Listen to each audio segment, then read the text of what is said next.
tere taas Algorütmi kuulama, kuulad meie 348. episoodi, mille toovad sinuni LHV, Nortal ja Codeborn. Mina olen Priit Liivak ja täna on meil väga teistsugune episood. Me alustame meie tavapärases stuudios, kuid õige pea liigume juba Greenersi andmekeskuse hoonesse, kus minuga liitub ka Martin Kapp. Me räägime täna nimelt Tensor Estate'is ligi 100 miljoni euro lähedale jäävast investeeringust, mis aitab Greenersi Data Centers andmekeskusel hakata pakkuma maailmatasemel AI majutusvõimekust. Me alustame oma tänast vestlust just nimelt Tensor Estate'i vaatest ja meiega on Tensor Estate'i CTO Martin Salo. Tere, Martin! Tere, Priit! Ma arvan, et meie kuulajad väga palju Tensor Estate'ist ei tea üldse midagi, et millega te tegelete, mis see taust on? Ja taustast, et ma ise olen AI tarkvara juba pikemalt arutanud ja selle käigus ka väga palju tuttavaid saanud nagu AI maailmas ja siis sealt tuli pidevat vingumist, et ei ole piisavalt maailmas arvutusvõimsust. Ja siis ma otsustasin, et see on see probleem, mida järgmiseks peaks siin maailmas lahendama. Panime selle idee kokku siis Mikko Niinemäega ja kaasasime kohalike investorite keskkapitali ja hakkasime siis sellega tegelema. Et me oleme nüüd siis viimase 1,5 aasta jooksul tugevalt kulutanud uksi kõikide erinevate hyperscalerite, neocloudide ja ka nii-öelda arvutusvõimsuse kogu riistvara pakkujatega ja kogu selles tööstuses üleüldiselt. Et esiteks panna Eesti kaardile, et Eesti on nagu hea koht, kuhu tegelikult tasuks arvutusvõimsust tuua ja ka siis teinud tööd nii Greenersi andmekeskustega, et siis siia ka esimene AI tehas püsti panna. Miks on Eesti hea koht, et mis on Eesti eelised, et võib-olla me oleme siin harjunud kogu selle keskkonnaga, ma ise ei saa arugi, mis siin head on? Ja et Eesti väljaspoolt vaadates on esiteks väga konkurentsivõimelise elektri hinnaga, kui me vaatame suurtarbija perspektiivist ja ostame voolu Eleringi põhivõrgust, et me oleme siis nii-öelda Euroopa põhiturgudest, milleks on siis seal Frankfurt, London, Amsterdam, Pariis ja Dublin, et me oleme seal nende voolu hinnast seal vähemalt 25% kuni mingitel juhtudel isegi 2 korda odavam Okei, kui energia poole gigavattide pealt. kaupa osta, et siis on ikkagi päris suur vahe juba.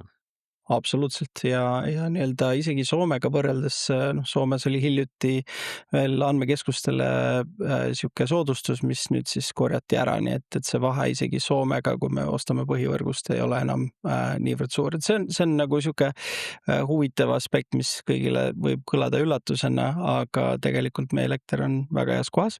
Teiseks on meil ka kliima äärmiselt soodne, nii et tegelikult on meil siin aasta keskmine temperatuur ju ainult 7,3 kraadi. Kui nüüd need 100 miljonid ettevõtted, ma saan aru, et seal taga on päris palju Eesti investoreid, et Eesti ettevõtjaid ka startup maailmast, et kellest täpsemalt jutt on?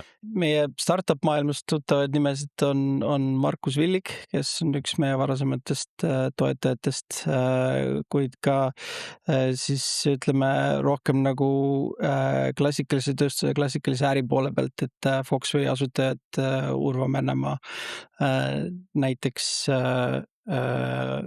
ja Peeter Luik ja Paul-Kristjan Padrik jälle Foxwayst ja samuti Kristjan Rahu Utilitasest, et kõik nagu tuntud nimed siin maailmas, kellel kõigil on sama vaade, et Eestis peaks ka tööstusinvesteeringuid rohkem tegema. Et seda AI tehast vaadatakse ikkagi juba nagu tööstust, eks ole, et see ei ole nagu see ei ole nagu iduettevõtlus mingis mõttes, vaid see on juba nagu päris suur nagu tööstus, et sellest ka ilmselt see tehase metafoor, mis sinna juurde tuleb, on ju. Jah, no see ongi tegelikult üks oluline erinevus või mis nüüd nagu on muutunud, et kui vanasti oli andmekeskus nagu kulukeskus, ehk siis ta oli niisugune kulurida, ta ei olnud otseselt käibe tootmisega seotud, siis nüüd tegelikult iga token nii-öelda, mis siis genereeritakse GPU-ga on tegelikult käive ettevõttele ja ta on rohkem nii-öelda siis nüüd vaadatakse rohkem kui tulukeskus. Ja võibki vaadata, et Eestisse nüüd on võimalik tuua tööstuseid, mis meil ei ole siin kunagi varem olnud, eks ju, et see võib olla autotööstus, farmaatsiatööstus, materjaliteadused, et need arvutusvõimsus võib olla igal pool ja kui meil vanasti võib-olla siia õlirafineerimistehast ei ole mõtet teha, sest et meil ei ole vastavaid ressursse, aga nii-öelda andmekeskuseid võib siia teha küll. Aga kui nüüd vaadata neid ettevõtteid, noh, ma saan aru, Greenergy, me oleme nendega kunagi varem ühe episoodi veel teinud, et kes meie kuulajatest väga palju ei tea sellest, mida Greenergy pakub, nad pakuvad sisuliselt noh, andmekeskust nii-öelda platvormina, et sa tuled oma riistvaraga ja nemad pakuvad kõike kruvikeerajatest tehnikuteni kuni siis on need ruumid sinna, sealhulgas elekter, jahutus, turve, kõik asjad on ju, mis sinna ümber kuuluvad. ja ja sa saad nii-öelda enda riistvara seal majutada. Aga millised need ettevõtted on, kes üldse võiks siis siia tulla? Et noh, me ei räägi ju ometi, ma ei tea, Meta ei tule enda ai arvutusvõimekust Eestisse tooma, sest nad tõenäoliselt ehitavad enda andmekeskuse kuskile selleks, et seda asja majutada. No tegelikult tänapäeval, kuna see nõudlus compute'i järgi on nii suur olnud ja veel jätkuvalt on, siis tegelikult kõik suuremad tegijad, isegi Meta, ostavad nüüd compute'i sellelt, kellel selle võimalikult vara saada on. Ja üks Eesti Greenedge'i eeliseid ongi see, et meil on võimalik siia väga kiirelt võimsust lisada ja seda compute'i siis laivi tuua ja see tekitabki tegelikult huvi siis kõikides. Me räägime potentsiaalsetest huvilistest, kes on siis hyperscalerid, me räägime siis Amazonist, Google'ist, Microsoftist, ka Metast endast, kui ka siis tegelikult värskematest neocloudidest. Meil on siin üle lahe Verda näiteks või siis Hollandist on Nebius pärit või siis CoreWeave, kes on USA-st pärit. Et tegelikult nendel kõikidel on hästi nii-öelda tuli takus, et saada võimalikult kiiresti siis compute'i, nii et kui sul on võimsust saada näiteks see aasta või järgmine aasta, siis on suhteliselt garanteeritud, et sa sellega maha müüd. Ja võimsuse all me ei räägi siin nagu GPU-dest ilmtingimata, vaid me räägime just elektrienergiast ja ruumist, kuhu kõike seda compute'i panna.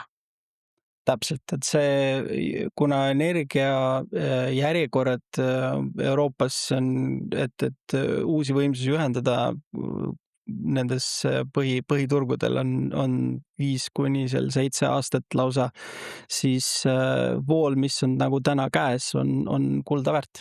Ja ma saan aru, Greenergy'l seda ruumi nii-öelda jagub, seda võimsust, mida välja jagada jagub. Just, absoluutselt, et potentsiaali on seal sadades megavattides. Oota, aga Tensor ei tee seda esimest korda, ütleme sedalaadi investeeringut andmekeskusesse, et sedalaadi noh, ütleme tegevust on siis, on varemgi ette tulnud, see kogemus on justkui olemas, et kuidas seda võimekust välja ehitada ühe andmekeskuse jaoks. Jah, et see on meil erinevate nurkade alt kokku pandud, et kaasutaja Mikko tegutses kinnisvaraarenduses väga pikalt ja juhtis Arkovarat mitmeid aastaid enne kui ta minuga koos seda ettevõtet asus tegema ja me oleme kokku pannud siis tubli tiimi, kes on ütleme, need inimesed, kes disainivad seda laiendust uusimatele ja kiipidele sobivaks, on üle maailma tegelikult mitmeid gigavatte juba püsti pannud, et need andmekeskused, mis nad on disaininud, needsamad inimesed, kes seda siin Eestis disainivad, on disaininud siis andmekeskusega, mis on üle maailma gigavattides ja maailma suurimatele nimedele. Ja seda siis lisaks tegelikult sellele Greenergy enda kompetentsile, mis on ka tegelikult väga kõrgel tasemel. absoluutselt, et see oligi osa, see olemasolev kompetents Greenedge'is ja see infrastruktuur, mis seal kõik juba olemas oli, oligi kriitilise tähtsusega, et seda saakski kiiresti Eestis teha ja see oligi nagu võtmeküsimus, et sisuliselt nii-öelda see kõik täna ostavadki seda aega nii-öelda. Aga jääb natuke õhku, et aga milleks see raha siis vajalik on, et justkui meil on see võimsus on olemas, andmekeskus on ju püsti, Greenedge'i tegutseb, on ju, et kuhu see 100 miljonit läheb, et mis siis veel puudu tegelikult seal andmekeskuses täna on, et need ettevõtted tahaksid meile tulla? No ai mahtude ütleme GPU-de või TPU-de host imiseks on tarvis siis tegelikult jahutussüsteeme, mis on siis uut laadi, et küsimus ei ole ainult õhkjahutuses, vaid ka nüüd on tänapäeval vaja vesijahutust, sest see tihedus, voolutihedus igas räkis läheb väga oluliselt ülespoole. Varem keskmine räkk võtab seal võib-olla 3–6 kilovatti, siis tänapäeval on räkid juba 150 kilovatti ja juba järgmine aasta Vera Rubiniga juba 260 kilovatti ühe räki kohta. Ja see eeldab, et see jahutussüsteem on ka hästi võimas ja vesijahutus on oluline siin ära märkida, sest et see andmekeskuste veetemaatika on ka nagu Tundlik. üleval, et siis et on tundlik, et siis tegelikult see vesi osa on kõik suletud, see on sisemine ring, et see jahutus käib seal sees ja see on tegelikult isegi mitte vesi, vaid nagu sihuke jahutusvedelik nagu PG25, et see käib seal lihtsalt suletud ringis ringi ja ta lihtsalt transpordib siis seda soojust sellest kiibi juurest siis nii-öelda õhku, et tegelikult seda vett ei kasutata seal üldse, et see on, veekasutus on seal sama nagu väikesel kontoril, kus inimesed käivad natukene vetsus ja pesevad käsi. Et ühesõnaga see no jahutuse osa on põhiline, kuhu see investeering läheb. Ja siis ka tegelikult see kompetentsi väljaehitamine, et kuidas neid GPU-sid seal majutada ja mida selle ülesseadmiseks nagu vaja on, et noh, et see Ja. noh, need räkid on ikka üsna sarnased, ütleme sama form factor'iga, aga lihtsalt see, mis sinna sisse pannakse, on oluliselt võib-olla tihedama energiakasutuse ja tihedama siis või suurema soojuseraldusega. Just, et tegelikult kui me võtame 150 kilovatise räki, siis sellest eralduva soojusega saaks hoida täiesti Kalevi basseini soojana püsivalt. No siis tuleb sinna Hüürosse üks ujula kõrvale rajada ja siis saab terve talve õues võib-olla ujuda. Kusjuures see on hea point, et ütleme, sealt eralduv soojus, noh, kui me laiendame ja teeme seda suuremaks, see on hea potentsiaal sellega Tallinnat kütta. No sealt on vist omajagu toru vaja kaevata, et see Tallinnani jõuaks, aga noh, kui selle peale, ma usun, et selle peale on mõeldud, kui seda andmekeskust plaaniti, et seda soojust potentsiaalselt ära kasutada võib-olla tulevikus ühel hetkel. Jah, ja elektrisüsteemid on ka teine osa, mis on hästi keerukas, et andmekeskuse võib-olla üks eesmärk ongi siis see, et need teenused ei läheks kunagi maha ja jääksid pidevalt jooksma. Et see tähendab, et kõik süsteemid on dubleeritud ja disainitud selliselt, et seal ei oleks ühtegi üksikut asja, mis võiks kogu selle teenuse siis nagu maha tõmmata, et see on ka see osa, miks see on siis noh, tegelikult tegu ongi ju missioonikriitiliste nagu infrastruktuuriga, et need asjad peavad kogu aeg ükskõik mis tingimustel toimima ja edasi jooksma ja see ongi see üks osa, mis teeb sellest nagu asja kalliks, et miks need andmekeskused nii palju ka tegelikult maksavad. Kui nüüd siia lõppu võtta veel see mõte, et mida Tensor või sina näed, et selle investeeringu tulemusena juhtub sellist, et võtame teistmoodi, et mis on see ideaalne äripäeva pealkiri, mida sa näed 5 aasta pärast, mis on sellest investeeringust siis võib-olla nagu tekkinud või selle tulem? Jah, no ütleme niimoodi, et iga megavatt, mis on lõpuks nagu püsti pandud, see jätab Eestisse seal kuskil 1,5 miljonit eurot aastas. see on siis nii-öelda ostetud energia ajal, mida siis siin nagu toodetakse.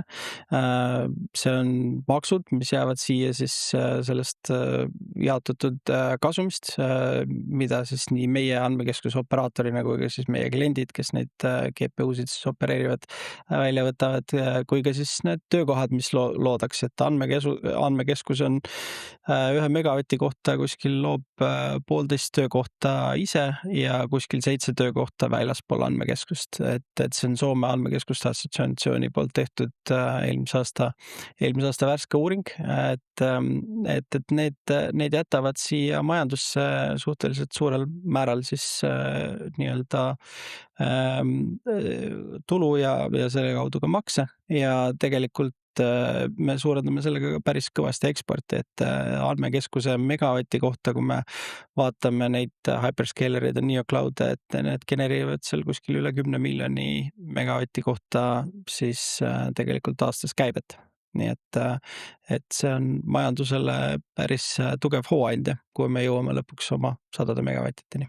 Ja just, et ma just tahtsin jõuda sinna, et noh, et kui see on 1 megavati kohta on juba nagu päris muljetavaldav mõju, eks, ja siis kui me räägime siin 100 megavattidest, siis siis ju kordistub. Et see on päris kihvt asi, mida oodata. Absoluutselt, see ongi see põhjus, miks me tahame seda ise teha ja miks ka meiega on liitunud paljud Eesti ärimehed, kes sedasama mõtet tootavad, et meil on majandus vaja kasvama saada ja käima saada ja kui me vaatame seda asja veel laiemalt, et mida AI veel teha saab, siis tegelikult see on tulevikus need riigid, kes omavad compute'i, ongi eelisseisus nende üle, kes ei oma, et see on üks tuleviku majanduse kasvumootorid. No nii, siis ootame, kuni need 100 megavatid Eestisse jõuavad ja kuni siis võib-olla Greenersi kõrvale järgmine andmekeskus hakkab tekkima, et noh, täna nad on ikkagi suurim pakkuja Eesti turul minu teada. Ja noh, konkurente on, aga sellises mahus mitte. Et siis võib-olla tekib konkurenti ka, siis läheb see majandus veel kõvemini käima. Aga aitäh sulle, Martin. Mina nüüd tõttan siit edasi just Hüüru Greenersi andmekeskusesse, saan seal Martiniga kokku ja siis vaatame juba, mis täna seal andmekeskuse sees on ja mis seal siis olema saab ühel hetkel, kui seda võimekust järk-järgult siis välja ehitatakse. Aitäh, Priit! Klõps ja olemegi tegelikult jõudnud juba siia Greenersi andmekeskuse juurde. Aiad on nii kõrged, siit üle ronida ei saa, kaamerad pidid siin sellised olema, et seda poest osta ei saa, nii et väga kõrgelt turvatud koht ja paistab, et mingid relvadega mehed pidid ka sees olema. Kas me üldse sisse saame, näeme? Et õnneks meil on oma poiss kaasas. Meiega on Greenersi suurklientide müügijuht Martin Rungi. Kas Greenersil üldse väikseid kliente on? Jaa, tegelikult on. Et väike kliendi juht on ka kuskil? Ei, lihtsalt nagu, et kõik kliendid tunneksid ennast nagu hästi, siis nagu nad on kõik suurkliendi juhi poolt hallatud. Aga see, et kas sisse saab või et nüüd oma jope on ka kuidagi olemas, et see sind ei päästa. Isiku samastamine tuleb teha ja kui isiku tõendav dokumenti kaasas ei ole, siis siin me lõpetame. Nii, aga nüüd me saame õue minna. Et isiku samastamine tehtud. Saab pisikese otsana ära rääkida, mis värk on. Siis sulle lihtsalt arusaamiseks, see punase katusega hoone siin, see on Estlink 1 maa peale tulemine. See ühendab Eesti ja Soome elektrivõrku. Ehk see Eesti kõige jämedam elektrikaabel tuleb Teine. Sinna? Teine kõige jämedam elektrikaabel? Jah, sest et see 650 on seal ida pool, aga see 350 siis, mis see tuleb siis, siia tulebki. Ja siia tuleb omakorda veel Läti liin, see, mis meid siis Lätiga kokku ühendab, meie enda kohapealne Ida-Viru tootmine ja Kiisa reserv elektrijaam, see, mis siis on see avarii, need tulevad kõik siia kokku, nende liinid. Ehk siis see saab olema nagu täna see läbiv suund, et tagavaradel on või back-upidel on back-upid, et siin on nagu 4 energiatootjat jooksevad siia kokku. No 4 põhivõrgu magistraali, kui nii võtta, et kui ühest või teisest või kolmandast ei tule, siis 4. ikka tuleb. Ja sealt tuleb omakorda siis meie kinnistule 2 õlga, täpselt ma ei ütle, kus nad asuvad, aga nad on maa all ja kinni betoneeritud, et meid nagu väga lihtsalt rivist välja ei saa viia. Et me saame 2 õlga elektrit enda kinnistule, 2 trafojaama ja sealt toome edasi siis enda trafodesse, kus me siis teeme järgmise nagu mahaaste. Ja need on siis juba korruste ja voolutüüpide järgi sektsioneeritud. Ja sealt edasi, pärast me läheme majja sisse ka, läheb ta läbi upsi siis lõpuks kliendiseadmesse. Nüüd sa näed, siin on sellised mingi korstnad ja merekonteinerid, siis need on diiselgeneraatorid. Ehk siis nende roll on hakata tööle siis, kui see pool sealt on kõik kadunud. Ehk siis sealt enam midagi ei tule. Ja upsi roll selles ahelas on siis ära oodata see hetk, kuni diiselgeneraator tööle hakkab. Ja kaua need upsid nagu vastu peavad? 10 minutit? Jah, laias laastus 10 minutit on see disain. Generaator ise tuleb umbes alla minuti sünkrooni ära. Ehk siis käima läheb ta sekunditega, aga selleks, et ta suudaks anda 1,6 kopikatega megavatti. Jah, just nimelt. Siin on veel ruumi, et saab natuke rohkem. 2 tükki juurde ja 4 tükki teisele poole ka mahub. Et jah, sünkroonida mõlemas suunas, see võtab kõik aega, et siis laias laastus minut on see periood, kui me suudame täiesti autonoomsele elektritootmisele üle minna. Oota, kui me sellest elektri tarbimisest juba räägime, et kui palju, mis see tänane võimsus on, mida te ära kasutate? Vähe. Nagu siin on juba generaatorid, mis pakuvad rohkem kui mu mingi mitme kuu tarbimine. Täna me tarbime suht vähe võrreldes kogu potentsiaaliga ja kuna see on niisugune reserveerimise ja broneerimise ja kindlustamise äri ka nagu klientide kontekstist on, et siis see tarbimine järjest ajas ja ruumis kasvab. Kliendid broneerivad endale päris suure tüki ressurssi ära ja siis nad hakkavad seda jupppäeval kasutusele võtma. Ehk siis see on nagu niisugune klassikaline klient võib-olla. Aga räägi megavattidest ka. Täna on liitumisvõimsus 31,5 megavatti. Sellest me kasutame ära tegelikult reaalses elus ikkagi murdosa.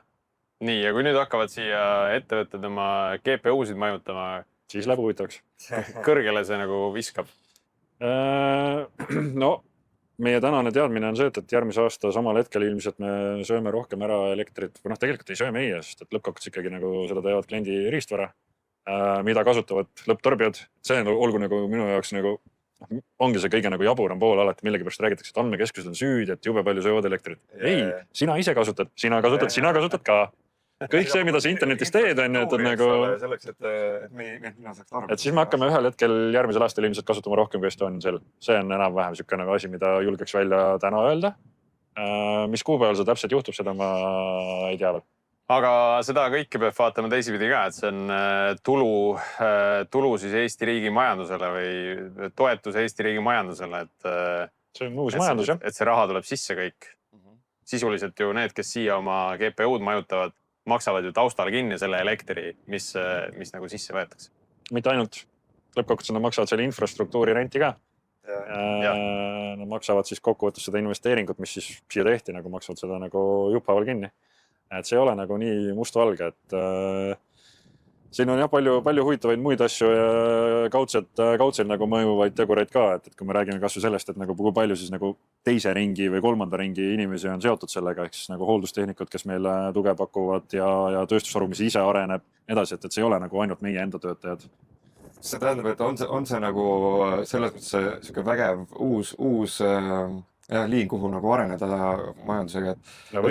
Kui Eesti teeb siin nüüd oma, ütleme, selle minireaktori, eks ole, kas Green Energy teeb kohe kõrvale sinna ka oma datat? Siis me ütleme kõik selle elektri ära, on see esimene skeptikute nagu jutt, aga tegelikult on sellel äril Eestis on potentsiaali kõvasti, sest et meil on suurepärane ilm, rannailm, ütleme see niipidi, aastaringselt on, et me ei pea kasutama sisendit, või nagu siis elektrit kasutama sisendiks külma tootmiseks. Me saame seda külma ammutada õhust.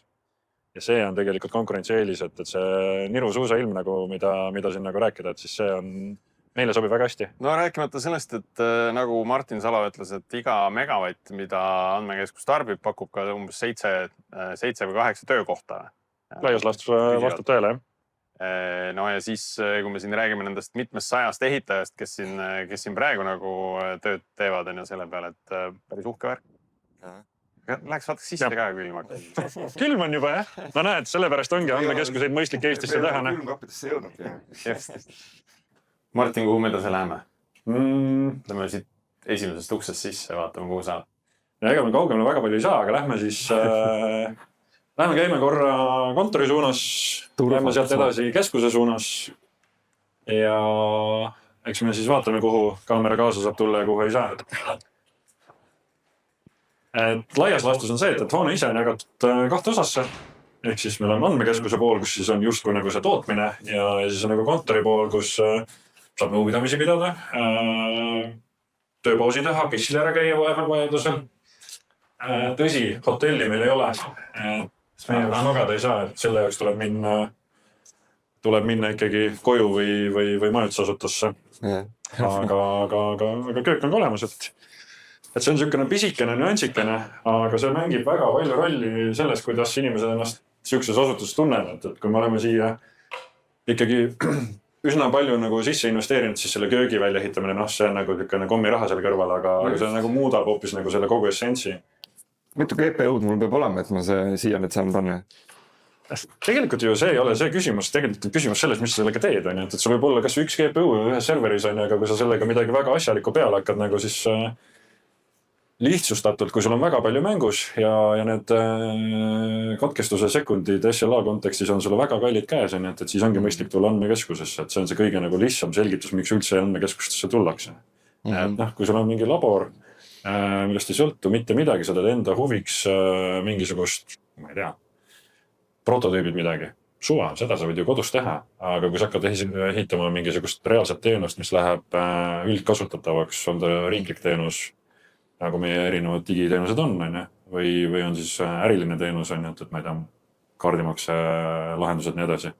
Et kus sul hakkavad sekundid rolli mängima, siis ei ole nagu ratsionaalne juhuse oleks asjade jätmine, et see andmekeskuse rendipind on suhteliselt odav versus see, mis sa trahvi saad. Aga üks asi on ju ka see, et andmekeskustel peab olema päris hea, lisaks voolule, mis me nägime juba, peab olema ka väga hea internet ja kiirus ja... Aga see ei ole meie rida, selles suhtes meie oleme ennekõike ikkagi kinnisvarateenuse osutaja, võib-olla nagu on kõige lihtsam paralleeli tuua. Et siis see nagu andmeside on siiski kliendi või enda poolt tellitud. Aga valmidus on ju teil siin olemas, eks ole? Me oleme selle infra valmiduse teinud, aga füüsilised traadid on siis nagu klientide kontrolli all, kui niimoodi lihtsustada. Nii, kuhu me edasi saame? Ma vaatan, et kõikidel ustel on turvatsoonid on peal. Eelmisel oli turvatsoon 1, nüüd me saame siis level edasi. Kuhu maale ma saan?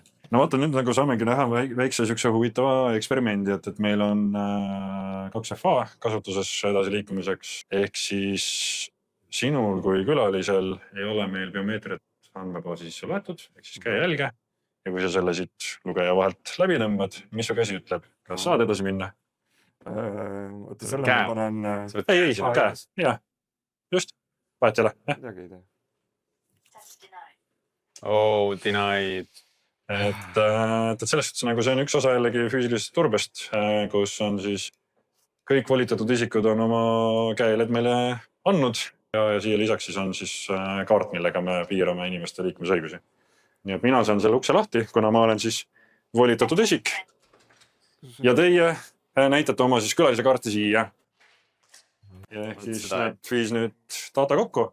Meid on 4 inimest sisenes õiguste järgi on 4 inimest luges ta kaamerates kokku. Ja kui nüüd info klapib, siis ta lubab edasi liikuda. Kui see info ei klapi, siis keegi edasi ei lähe. Et isegi 3 me ei oleks siit edasi saanud. Kui meil on 4 inimest sisse loetud ja 3 tuli, siis kui 4 inimest piiksutavad, aga 3 on toas, siis ta ei lase edasi. Ja vastupidi. Ehk siis nagu ingliskeelne termin on anti-fastback, et sa nagu ei saa nagu kaasa lipsata või mööda lipsata. Et ta on sisuliselt täpselt sama, nagu sul on turnike süsteem, kus sa saad ühe inimesena edasi liikuda. Ja teie kui külalised saavad jällegi teha tootetesti, mitte miskit ei juhtu. Ma saan ainult siia toani tulla ühesõnaga. Ei, sa ei saa, tegelikult sa ei saa aiast sissegi isegi, aga siin on jah samamoodi, et mina kui saatja siis saan ukse lahti teha ja teie näitate nüüd, siis teie asi töö. Ja, okei, et me oleme sinu külalised, et siis... Mina vastutan. Sina vastutad igast.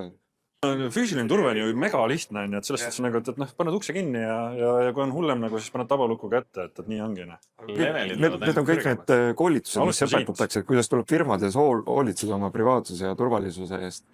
Et social engineering ja tailgating ja kõik need asjad. Siin on päriselt ära tehtud. Aga see ongi põhimõtteliselt selle vastu. Et igas kontoris peaks üks selline lüüs olema. No oleneb, mis sa kontoris teed, aga laadimisala on niisugune vahva koht, et ükskõik mis kaup meile tuleb, siis see läbib teatud protseduuri ja see protseduur ennekõike on see, et me peame selle kauba kohta teadma, kes selle siia toob, mis kell ta tuleb, mis autoga ta tuleb ja nii edasi. Oota, siin on siis nagu pommikindlad seinad või? Põhimõtteliselt. Oleneb nimeta, mis on pomm,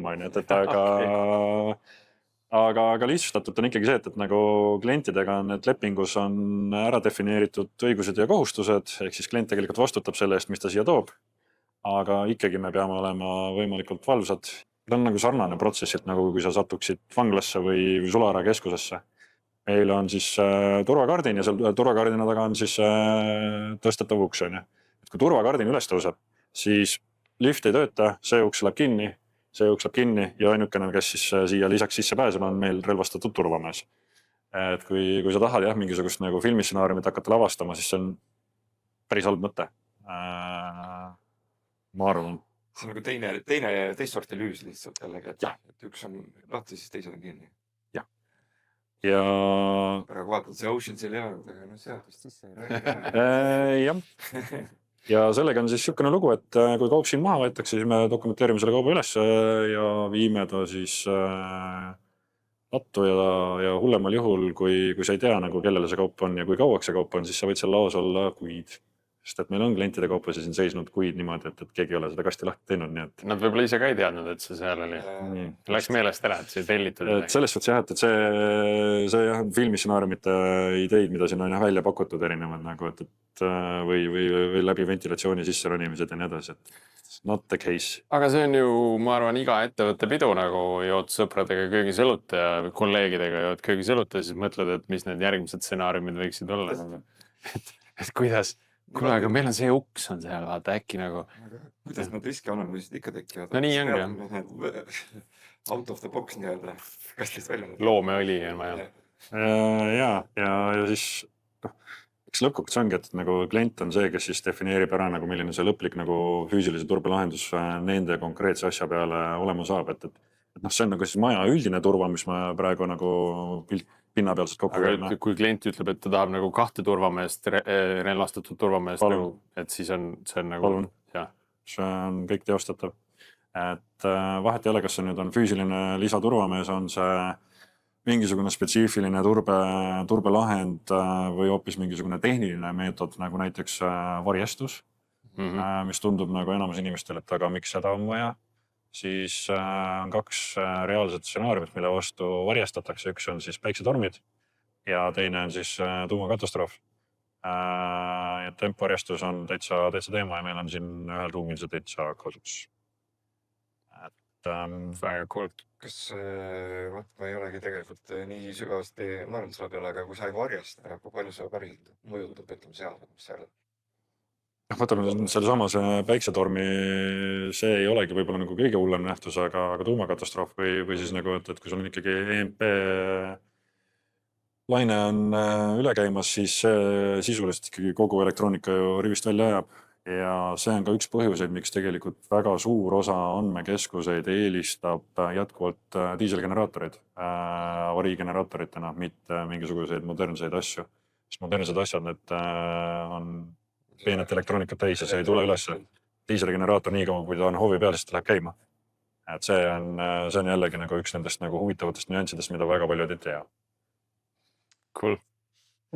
Väga panev. Mul on juba panev. Me oleme alles laadimisalal. See on meie siis külmatootmine. Ja siin on siis loogika on ennekõike täpselt sama nagu igal pool mujal meie hoones. Et kui sul on vaja ühte seda külmamasinat, siis meil on seda 2 tükki. Kui meil on 2 vaja, siis meil on 3 tükki. Ja nii edasi. Ehk siis nagu see N+1 on nagu see läbiv joon nagu külmatootmises. Ja tegelikult on ju asi väga lihtne. Katusel püüame külma kinni, tagurpidi radikatega toome läbi soojusvahetiteda siis ruumi endasse sisse, viime ta tsirkulatsioonisüsteemiga siis hoonesse enamus ajast, ehk siis elektrikulu on väga-väga madal selles protsessis.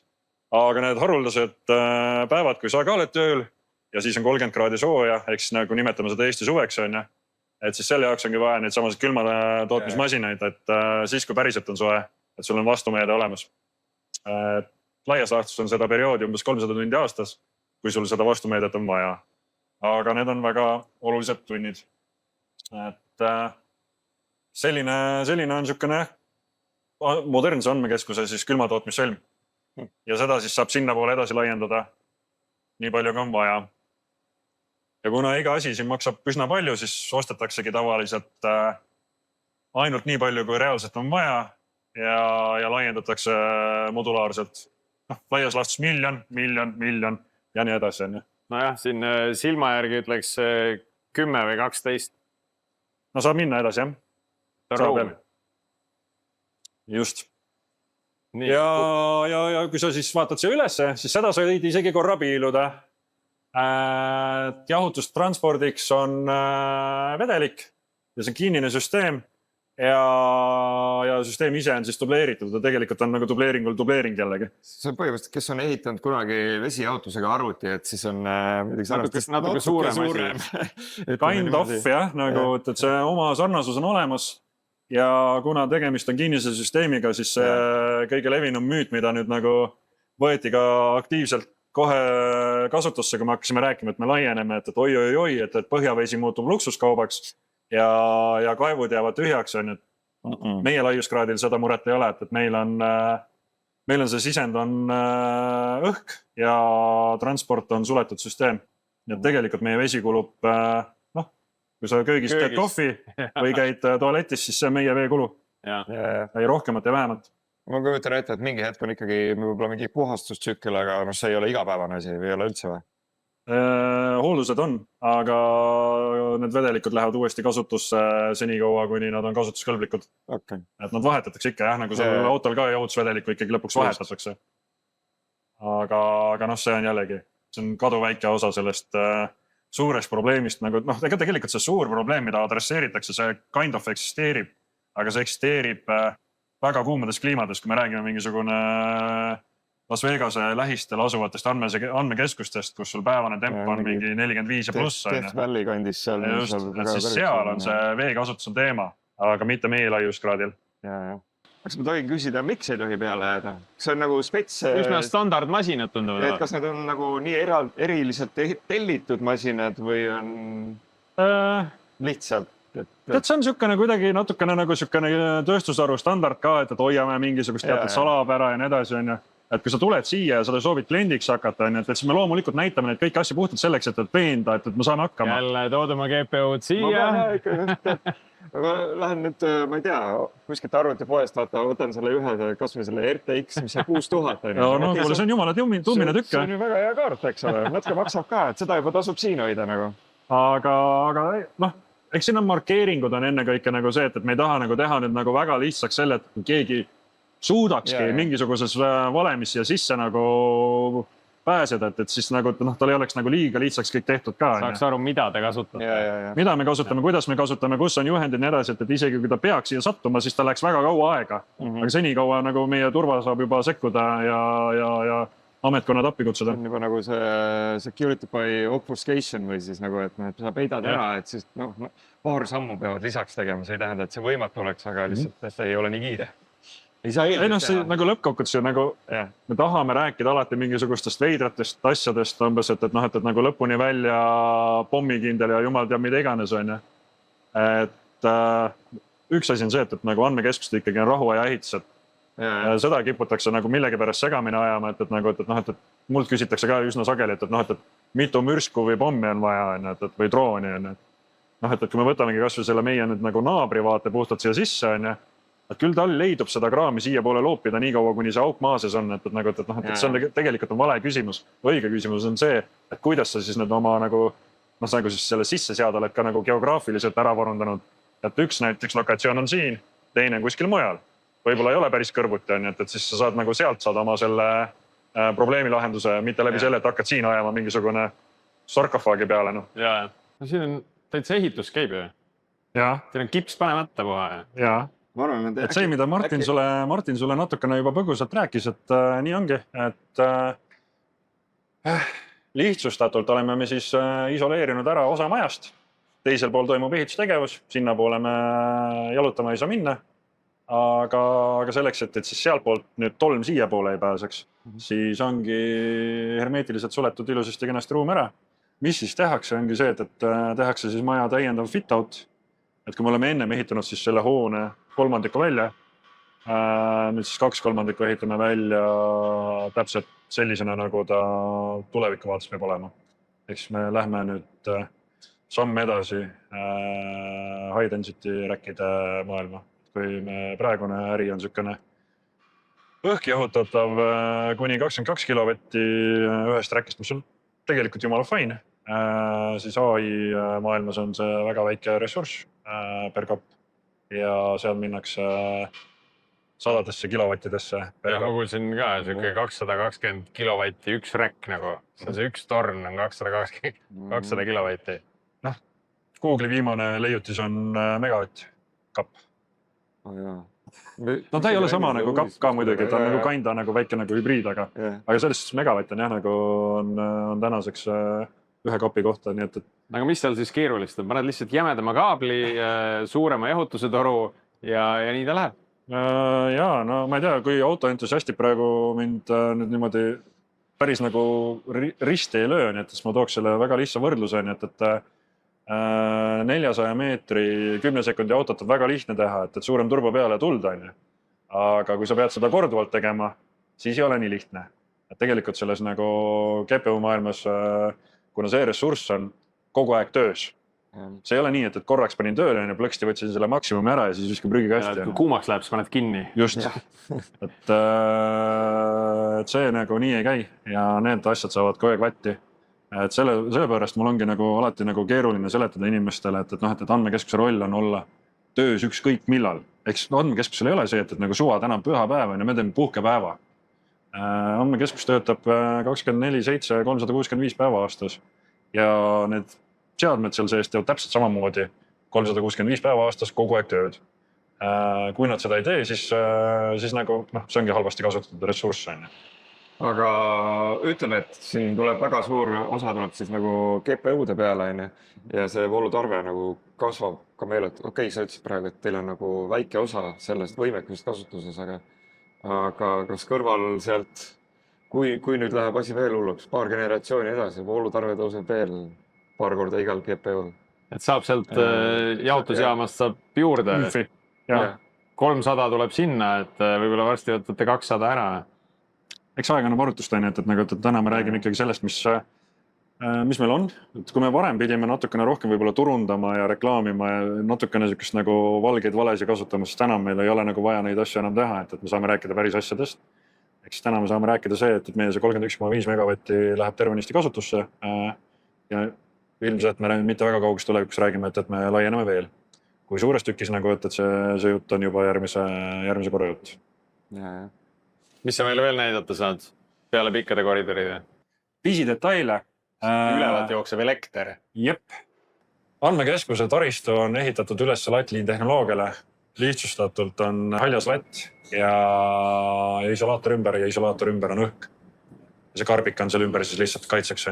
Saad rohkem ampleid läbi panna ja väiksem tuleoht ja väiksem kaal, ehk siis su klassikaline kaabel kaalub ju tänu isolaatormaterjalile päris palju, et siis pluss see ka kuumaks minna, eks ole. Energiamahukuse tootmises ja sükestes asjades lattiliini kasutatakse, et igal pool mujal sa seda ei näe. Oota, ühesõnaga, need 4 latti on tegelikult elekter, jah. Ja siis on hästi palju tühja kaabli redeli ressurssi, mida enamus inimesi märkavad. Aga enamus inimesi ei saa aru sellest, et sa ehitad selle ette valmidusega, et sul tuleb seda kaablit niikuinii aja jooksul juurde. Et see kõik insener-tehniline pool, nagu kuidas sa pead nagu asju ette nägema ja kui pika sa nagu hambas, et see on muljet avaldav, kuhu maani nagu see detailsus välja läheb. Et samamoodi ju kogu maja on maandatud läbi betoonplokkide. kõik betoonplokid on omavahel siis kokku ühendatud. Et kui ma siin nagu selg vastu seina hästi kõvasti nühin, et siis ma siit staatiliselt, mul juuksed püsti ei tõuse, et see on. Teeme proovi või? Ma ei hakka, ma jätan selle teiseks korraks. No, see on jah, hea mõte. Kui sa mõtled nagu klassikalise hoone peale versus andmekeskus on, et siis klassikalises hoones on sul kogu torustik on täpselt nii, nagu ta on disainitud sinna. Kui tekib kuskil veeleke, noh, sa oled ikka mõnes kontorihoones oled näinud, andmekeskuses on veeleke on väga paha asi, et siis niimoodi lihtsustada ära. Seepärast tehakse ka siis kogu see torustiku jooksmine üle teeninduskoridoride ja muud asjade, mis ta ei käi üle ruumide. Et ei ole nii, et kuskilt kuradi ma ruumi katuselt, vabandust, kõnepruugi pärast. Jookseb mingi toru läbi. Täpselt. Ja siis, kui see toru katki läheb, et siis sul on nii, et serveriruumis on vesi ja vesi ja serverid omavahel väga hästi kokku ei käi. Oota, aga mis siin seina taga on? Siin ongi nüüd serveriruumid 2 ja 4 ja ongi sellised kuubikud, kus on terve hunnik kohisevaid asju sees. Põhimõtteliselt küll, jah. Kas need on nüüd sellised, et kui nüüd Martin oma GPU-ga tuleb, et kas ta saab ka sinna või see on siis see privaatvõimekus? See on privaatvõimekus. Terve kuubiku endale rentida. Meie teenus hakkab pihta ühest räkikapist või siis võtad mitu räkikappi, võivad need räkikapid olla puuris või siis privaattuba või privaatkorrus või privaathoone. Lihtne tegelikult on. Privaathoonet veel keegi võtnud ei ole vist? Ei saa kinnitada, ei saa ümber lükata. Töö selle nimel igastes käib, et ka sinna see segmenti jõuaksime otsapidi. Et mida suuremaks lähevad kliendid, seda suuremaks lähevad nende küsimused. Ja nii nagu neid nimesi nimetati, et siis nende hulgast on nii mõnegi jaoks on nagu meie maja sükene pisikene nagu täpikene nende kogu kaardi peal. Aga ma vaatan isegi need seinad on hästi sellised modulaarsed, et keerad muudkui poldist lahti ja tõstad teise konfiguratsiooni või... No mitte päris, aga mõtteliselt on sul... Ütleme, et sul on lihtsam seda hakata tegema, kui relakaga lahti lõikama seda. Aga jällegi, see on see modulaarne tegemine, et kui nagu betoonkast selle ümber on sul monoliitne, siis sisseseade on sul ikkagi nagu vastavalt sellele, nagu kuidas sa nagu... kas siis on nagu äriliselt mugavam või tehniliselt mugavam nagu teha. Nii, aga nüüd, kui nüüd sellest AI asjast veel rääkida, et kas see tähendab, et need kaablid, mis siin seda elektrit peavad, hakkavad minema jämedamaks või tuleb neid juurde või mis siis muutub nagu siin majas sellega seoses? Et tuleb juurde ja palju tuleb juurde. Kui Tensor on siia 100 miljonit sisse pannud, et mis selle raha eest siis saab nagu, et seal seina taga... Millegi pärast nagu kangastus Crazy Raadio sketš nagu sellest Pärnu ärikast nagu. Mina ei tea, kuhu see 800 miljonit kadus on. Võta, aga pane tagasi. Et enne kui me tulime, keegi pistis pea sealt uksest sisse, ütles, et mehed, tehke nüüd lärmi. Mis selle raha eest saab tegelikult on jahutus elektritehnika. Kind of.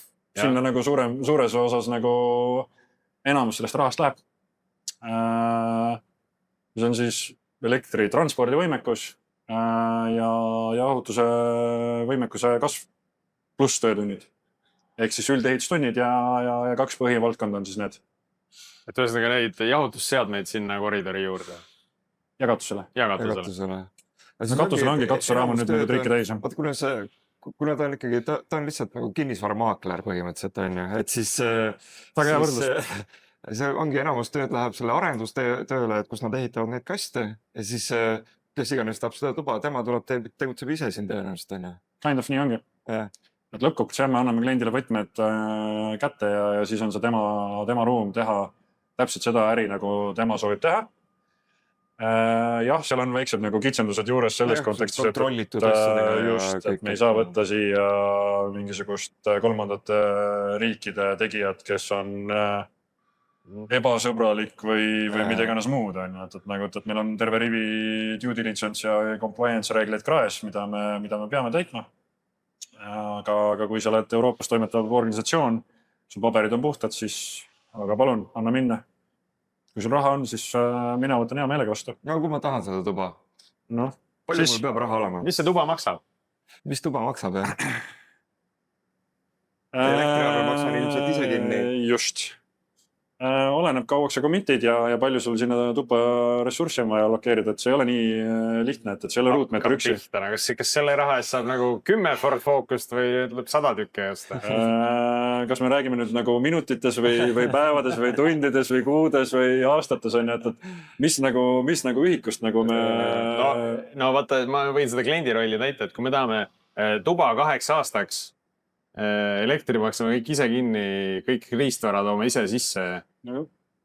Pool park, et kas me räägime nagu milkust või 10-st? Sinna vahele. Okei.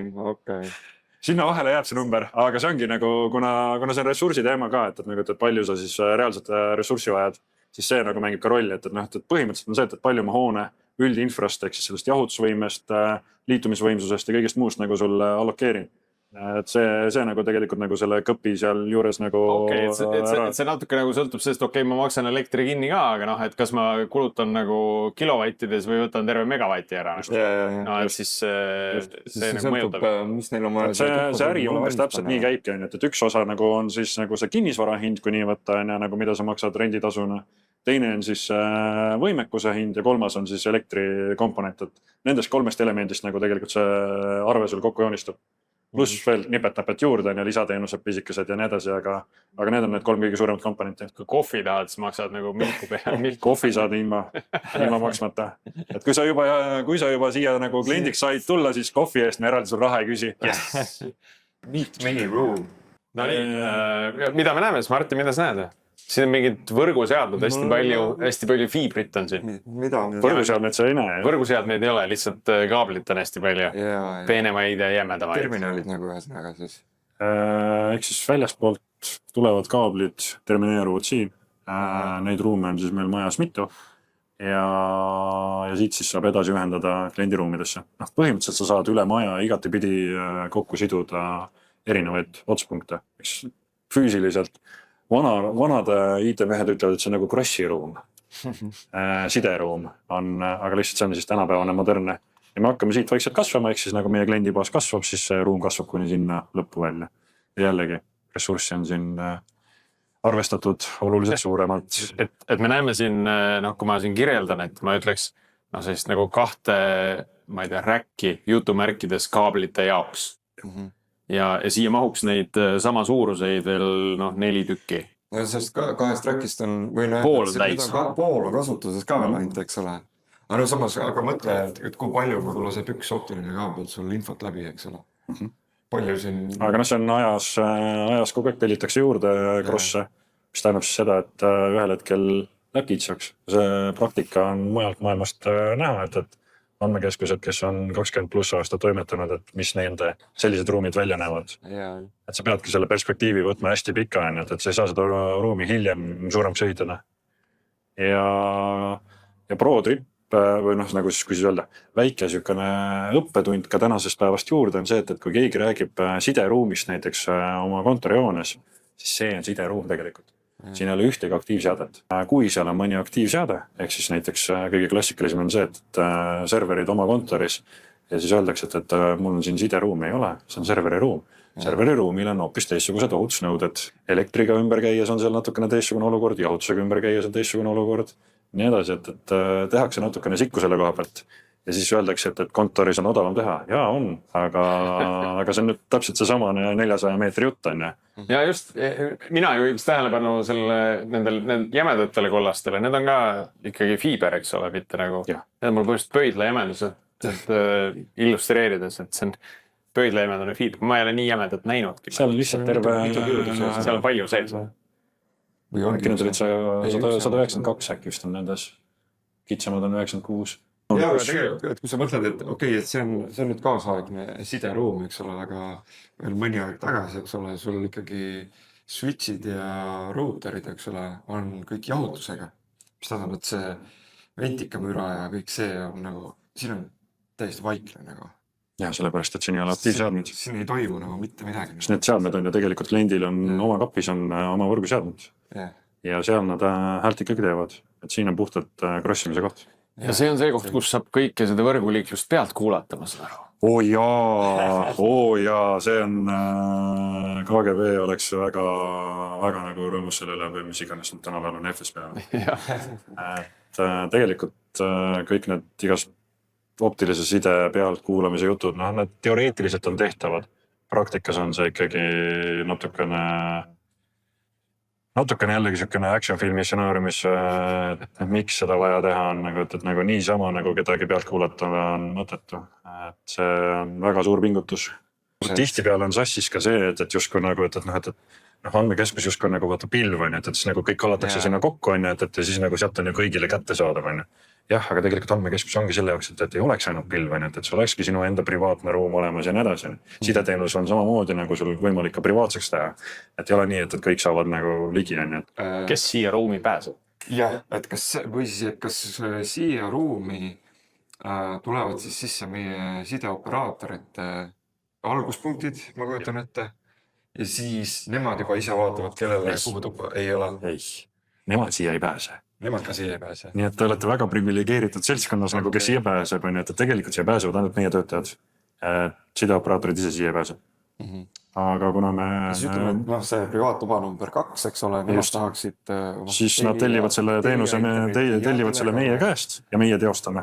Okei, ja tulevad mingid mehed, panevad siin panevad õiged otsad kokku. Ja siis kuidas nad täpselt saavad seda juba otsustada? Aga tegelikult on jah, nagu protsess on lihtne. Klient esitab tellimuse ja teiselt poolt siis teine pool kinnitab tellimuse, et nagu need toimingud võib teha ja siis meie teeme läbijooksuskeemi, dokumenteerime selle ilusasti kenasti üles, et meil oleks ka nagu päriselt teada, et mis asi, mida kuhu läheb on ja siis teeme reaalselt kogu selle vahela ühenduse. Ja klient ise sinna vahele ühtegi pidi ei pääse. Siit toast ei saa isegi ilma kaardita välja, nii et olge lahti. Ei no, see on väga hea ju, et kui keegi tuleb ja plõksu, siis on põhjusega.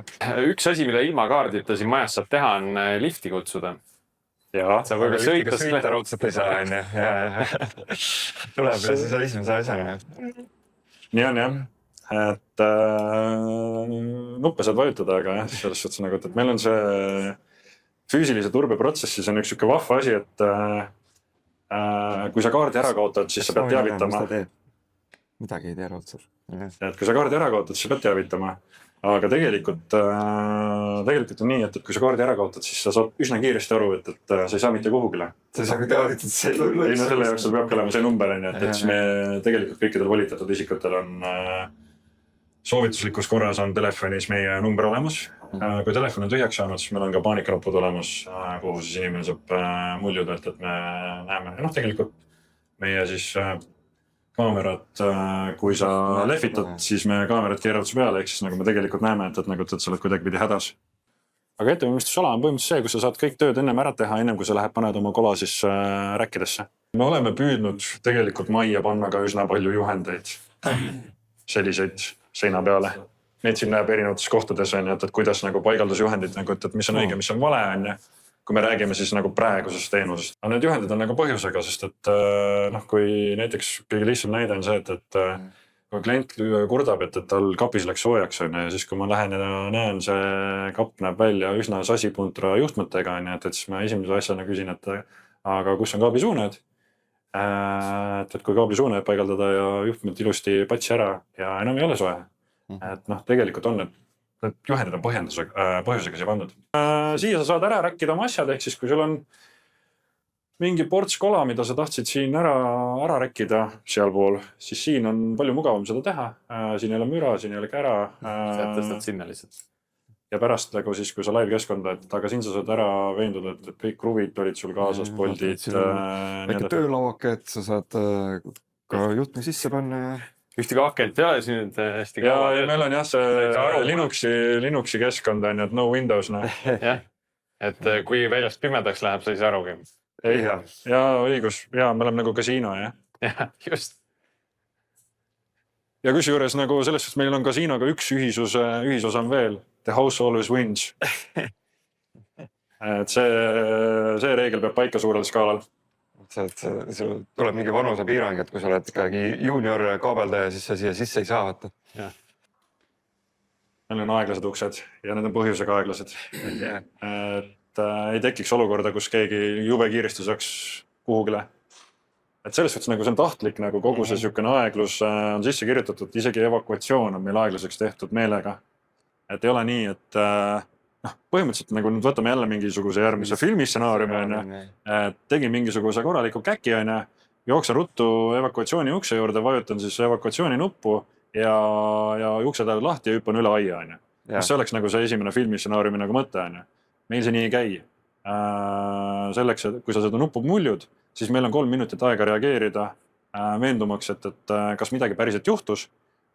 Kui meil on näiteks tulekahju, siis me laseme need uksed lahti või me laseme hoopis maja lukku. Eks kui keegi pahatahtlikult midagi sükest tegi, siis terve maja lukku, mitte keegi kuhugile liikuda saa ja me hakkame siis olukorda juba lahti kerima.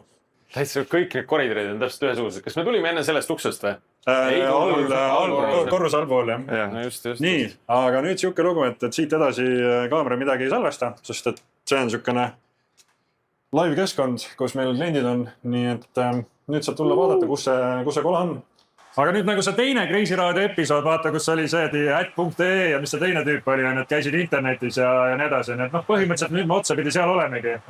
Et kõik, mis digitaalselt kuskil sul on, see asubki kuskil sellistes kappides. Ja siin on hea jahe olla, ma ütlen. See on täpselt nii külm ongi maksimumis.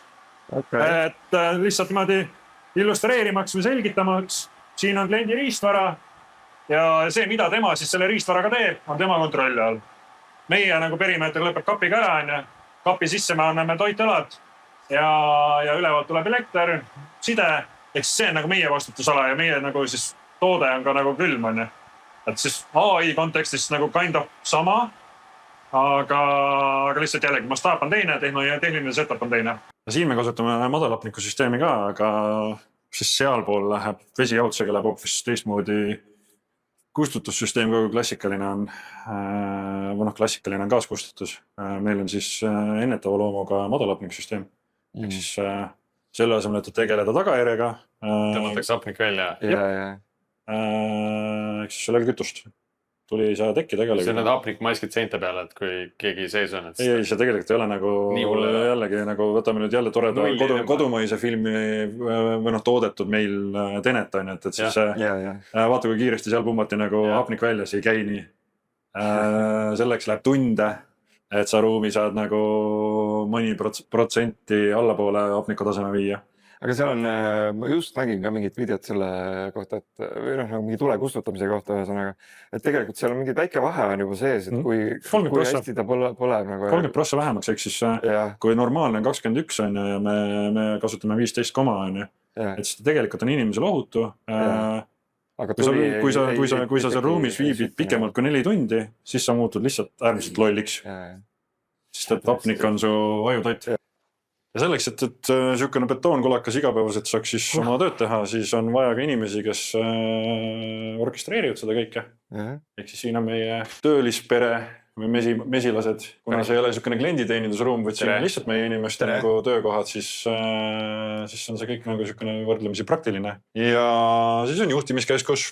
No mida me näeme? Siin on nii suur telekas, kust oleks Jalka MM-i olnud lausa lust vaadata. Ma küsin, et kas te vaatasite? Sellele küsimusele ma ei saa vastata. Et siin on terve sein kumerat telekat täis, kus on väga suured graafikud.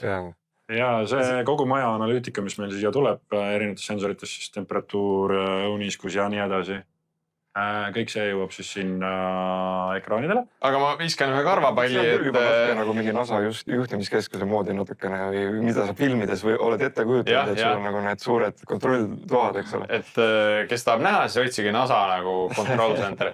Aga karvapalli küsimus, et miks siin kedagi ei ole? Sellepärast, et ta on siin, aga ta on lihtsalt nurga taga praegu. Maskeeritud.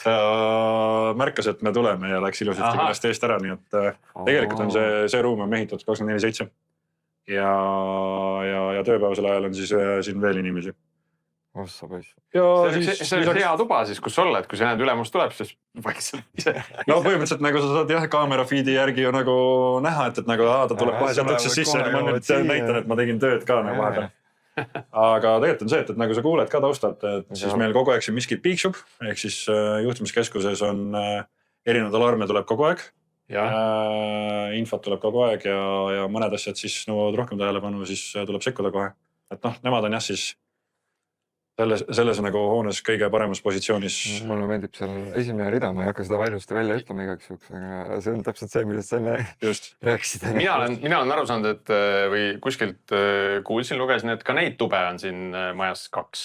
Ehk siis ka see on back-up itud, duplitseeritud. Et selle eesmärgiga siis, et kui siit telekas katki läheb, et siis saab seal nagu tööd jätkata. Mitte ainult ohustsenaarium on see, et kontori pool hävineb. Ja siis on vaja jätkata nii-öelda teisel pool, teises kontoris. Okei, aga see teine ta on aktiivses kasutuses. Ta on olemas, ta on siin territooriumil, kus ta täpselt on. Ta on nagu selline passiivne back-up. Sa saad sinna kohe minna. Sa võtad siit, kui on võimalik, võtad oma läpparid kaasa, kui ei ole võimalik, siis võtad sealt uued tööjaamad ja töö läheb edasi. Okei, aga see ei ole selline ruum, kus on kogu aeg keegi samal ajal nagu valvab. Ei, tegelikult ei ole. Ta on ikkagi nagu selline passiivne back-up. Võiks öelda nagu igasugused mingi toredaid lugusid rääkida, aga tegelikult on ikkagi valmis ruum, kus on võimalik koheselt alustada oma töö tegemisega. Et lisaks sellele, et on kaardid... Nõupidamisruumi ei saa ka ilma... No proovi. No jaa, sa kuskil on muidugi ilmselgelt. Et selles suhtes nagu me teame väga täpselt, kus inimesed on. Kuule, aitäh, et sa meid majja sisse lasid, et meid talutasid siin mööda salajasi ja veel salajasemaid tubasid, et kui meie kuulajatel on veel mõttes mõni maja, kuhu me võiks sisse murda, mida tahaks jõudselt nagu seestpoolt näha. Siis 4 tähega üks maja. Anne, sul on soovitada, siis sa saad pärast salaja mulle soovitada. Aga andke teada, siis mõtleme välja, kuidas algoritmi sinna ka sisse saab. Aga ma loodan, et kõigil oli sama põnev vaadata seda, kui meil oli siin majas olla ja ringi jalutada, et see oli väga lahe kogemus. Ja kui kellelgi nüüd on tekkinud huvi, et ta tahaks ikkagi ise tulla siia jalutama, et võtke GPU kaasa või noh, ega tegelikult piisab ka algatuseks sellest, et nagu joonistage, kirjutage meile, et mis asjus ja miks on, et me ikkagi teatud kontekstis külalisi vastu võtame.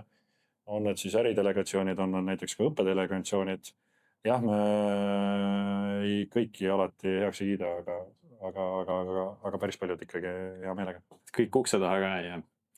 Aga algoritmi jääb kuulmiseni uuel nädalal, et näeme taas. Tšau!